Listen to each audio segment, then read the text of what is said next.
कभी सोचा है कि अगर एक सुबह हम उठें और पता चले कि पूरी दुनिया का इंटरनेट बंद हो गया है तो क्या होगा? नहीं नहीं, मैं सिर्फ सोशल मीडिया के बंद होने की बात नहीं कर रहा हूं, बल्कि एक पूरे डिजिटल ब्लैकआउट की।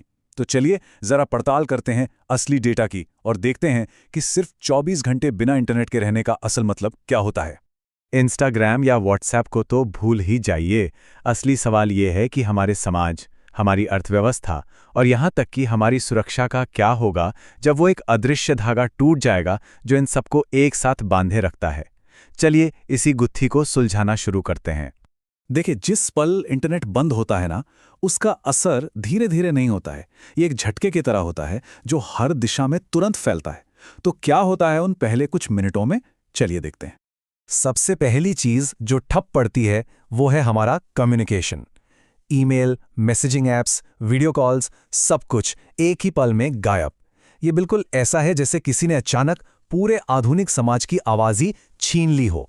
और कारोबार पर तो इसका असर तुरंत और पंगु करने वाला होता है।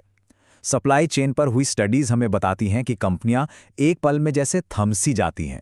सप्लायर से कोई संपर्क नहीं, नए ऑर्डर आने बंद, और ये जानने का कोई तरीका नहीं कि गोदामों में क्या माल रखा है। मतलब पूरा का पूरा सिस्टम जाम हो जाता है।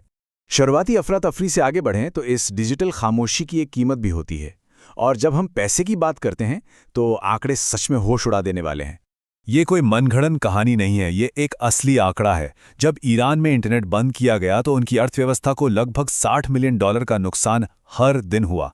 ये एक ठोस उदाहरण है जो हमें दिखाता है कि सिर्फ एक दिन ऑफलाइन रहने की कीमत कितनी भारी पड़ सकती है। तो इस $60 मिलियन के आंकड़े का असल मतलब क्या है? इसका मतलब है Amazon और फ्लिपकार्ट जैसी कंपनियों का बंद हो जाना। इसका मतलब है ऑनलाइन बैंकिंग का पूरी तरह से रुक जाना, अंतर्राष्ट्रीय व्यापार का थम जाना। हमारी डिजिटल अर्थव्यवस्था जो जीडीपी में अरबों का योगदान करती है, वो पूरी तरह से फ्रीज हो जाती है। लेकिन पैसा तो एक बात है। अब बात करते हैं उस चीज की जहां मामला सीधे सीधे इंसानी जिंदगी का बन जाता है। ये वो जगह है जहां एक डिजिटल ब्लैकआउट एक मानवीय आपातकाल का रूप ले लेता है। अब देखिए, इसके लिए हमें ज़्यादा दूर जाने की ज़रूरत भी नहीं है। हाल ही में जुलाई 2024 में क्राउड स्ट्राइक नाम के एक सॉफ्टवेयर में एक छोटी सी गड़बड़ी आई। ये कोई साइबर हमला नहीं था, सिर्फ एक सॉफ्टवेयर की मामूली सी गड़बड़ी। लेकिन बस इतनी सी गड़बड़ी ही अमेरिका के सैकड़ों अस्पतालों को घुटनों पर लाने के लिए काफ़ी थी। तो ये असर कितना बड़ा था, इस स्टडी को देखिए। इसमें शामिल 1/3 से भी ज़्यादा अस्पताल, मतलब 759 अस्पताल, सीधे सीधे इसकी चपेट में आ गए। ये दिखाता है कि हमारी पूरी स्वास्थ्य सेवा कितने नाजुक डिजिटल धागे से बंधी हुई है। और अगर हम इन आंकड़ों को और करीब से देखें तो बात और भी गंभीर हो जाती है। लगभग 22% बाधित सेवाएं सीधे मरीजों की देखभाल से जुड़ी थीं और 15% अस्पताल के जरूरी कामकाज से। ये सिर्फ आंकड़े नहीं हैं, इसका मतलब था कि असली मरीजों पर इसका सीधा असर पड़ रहा था। तो असल में हुआ क्या? कौन सी चीजें बंद हुई? सोचिए, मरीजों के मेडिकल हिस्ट्री तक पहुंच खत्म हो गई, एक्सरे और सीटी स्कैन देखने वाले सिस्टम बंद हो गए, यहां तक कि गर्भवती महिलाओं की निगरानी करने वाले फीटल मॉनिटरिंग सिस्टम भी ऑफलाइन हो गए। ये एक टेक्नोलॉजी की विफलता से कहीं बढ़कर था। ये मरीजों की सुरक्षा के लिए एक सीधा खतरा था। अब हम उस सबसे बड़े और शायद सबसे अनदेखे खतरे की बात करेंगे, इंटरनेट और हमारे घरों में आने वाली बिजली के बीच का गहरा संबंध। ये अंतिम डोमिनो है और अगर ये गिरा तो इसका असर सबसे भयानक हो सकता है। और ये सिर्फ कोई थ्योरी नहीं है। खुद अमेरिकी ऊर्जा विभाग की एक रिपोर्ट ये बात साफ साफ कहती है कि पावर ग्रिड को चलाने के लिए कम्युनिकेशन नेटवर्क जरूरी हैं।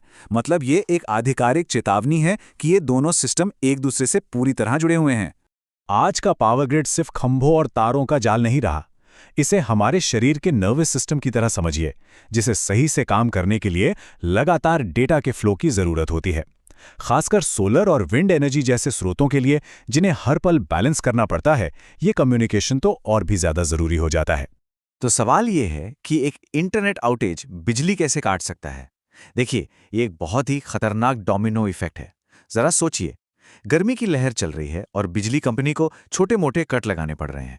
अगर इनमें से एक कट किसी ऐसे कम्युनिकेशन टावर को बंद कर दे जो एक सोलर प्लांट से जुड़ा है, तो ग्रिड का उस प्लांट से संपर्क टूट जाता है। अब सुरक्षा के लिए सिस्टम अपने आप उस सोलर प्लांट को बंद कर देता है। नतीजा, बिजली और कम हो जाती है, जिससे और ज्यादा कट लगाने पड़ सकते हैं। एक ऐसा दुष्चक्र है जो बढ़ता ही चला जाता है। तो इन सब खतरों को जानकर डर तो लगता है, है ना? लेकिन सवाल ये है कि क्या हम इसके लिए कुछ कर सकते हैं? क्या हम तैयारी कर सकते हैं? चलिए अब समस्या से समाधान की ओर बढ़ते हैं और देखते हैं कि एक मजबूत सिस्टम कैसे बनाया जा सकता है। यहां फर्क बिल्कुल साफ है। एक तरफ है एक नाजुक सिस्टम, बिल्कुल उस घर की तरह जो सिर्फ एक पिलर पर टिका हो। अगर वो पिलर गिरा तो सब कुछ ढह जाएगा। और दूसरी तरफ है एक मजबूत सिस्टम जिसके कई पिलर होते हैं, केबल, फाइबर, सैटेलाइट और हर मुश्किल के लिए एक बैकअप प्लान। तो असल में किया क्या जा सकता है? सबसे ज़रूरी बात यह है कि तैयारी मुमकिन है। कंपनियां बैकअप राउटर और सर्वर लगा सकती हैं। वे ऐसे सिस्टम बना सकती हैं जो बिना इंटरनेट के भी कुछ हद तक काम कर सकें। मोबाइल डेटा एक अस्थायी समाधान के रूप में इस्तेमाल किया जा सकता है। और सबसे ज़्यादा ज़रूरी, एक मजबूत प्लान बनाकर उसे नियमित रूप से टेस्ट करना। तो आखिर में ये सारी बातचीत हमें एक बहुत ही बुनियादी सवाल पर लाकर खड़ा कर देती है। हमने अपनी पूरी दुनिया एक डिजिटल बुनियाद पर खड़ी कर दी है, पर क्या हमने कभी रुककर सोचा है कि ये बुनियाद असल में कितनी मजबूत है?